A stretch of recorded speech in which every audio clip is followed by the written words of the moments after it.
Salut les gars, j'espère que vous allez bien. Petit doigt parce que j'ai oublié de faire une intro. Aujourd'hui, on va voir les events. Allez, c'est parti. Un événement, c'est quoi? Ça va être un signal qui va être envoyé à une action pour que ça se produise. Donc là, ça peut être un peu flou, mais je vais vous donner un petit exemple. On va aller server side. On va créer, on va mettre une part ici. Donc la part, elle sera là. On va local part workspace.part. Donc on met mon chemin où est-ce qu'elle est. La part, on lui donne un nom que j'ai appelé part. Bon, ensuite, on peut faire part en touchette. Vous voyez, touchette, c'est un petit éclair violet. Tout ce qui est éclair violet, c'est des événements. Comme vous voyez, c'est RBX signal. Et ensuite, on le connecte à une fonction. Dans ça, du coup, là, donc dans ça, notre part, on récupère ce qui la touche. Donc là, on va mettre hit, on va print, on va faire hit.name simplement. La touche la baseplate et là, elle va toucher mon personnage. Et donc là, on va créer une fonction, la local fonction appelée jump. Avec cette fonction, on va print donc jump. On va retirer là. On va faire jump ici à l'intérieur de connect parce que du coup, dès que la part elle est touchée, on connecte ça à notre local fonction qui est là. Si on n'aurait pas créé de fonction préalable, on aurait dû écrire fonction ici comme j'ai fait tout à l'heure. Là, on va play. Et là, ça print jump parce qu'elle est déjà au contact du sol. Si je marche dessus, bah, ça va le print aussi.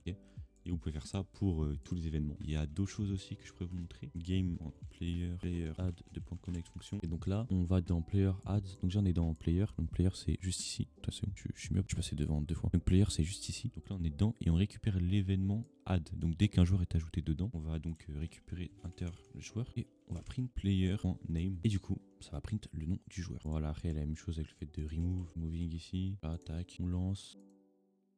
Calme-toi à quitter. Et puis voilà, c'est en gros c'est ça les événements. J'espère que ça a pu vous aider. Donc un événement. Du coup un event c'est une alerte automatique et c'est pas nous qui appelons l'event, c'est Roblox qui le déclenche. Donc, grâce à ce qu'on a fait, et bah ça se déclenche. Ensuite quand ça arrive, et ben on exécute le code qu'on met dedans. Bon là ça peut paraître compliqué mais vous en faites pas, à force de pratiquer vous allez comprendre. Si vous avez des questions encore une fois en commentaire, pas de problème, pas trop clair, n'hésitez pas. Et puis on se retrouve pour un prochain épisode. Allez à plus. Chose que j'ai pas dit bien évidemment, en fait on a récupéré seulement quand la part se faisait toucher, mais on peut bien évidemment faire en sorte que la part, lorsqu'elle est touchée, de .connect fonction, change de couleur. Donc part.color est égal color3.new. Là, on pourrait mettre elle devient violette. Ah oui, bah attends, excusez-moi, en fait elle touche déjà le sol, donc en fait ça se déclenche. On va le lever, on va launcher, donc on va l'ancrer. Et là du coup si on la touche, bam, change de couleur. Voilà, en fait on peut faire plein de trucs. On peut changer la size, par exemple le part.size, donc on garde la size d'origine, mais on l'additionne avec par exemple 1, 1, 1, 1. Ça, on a déjà vu dans les derniers épisodes. Donc là plus je touche, plus ça va grossir.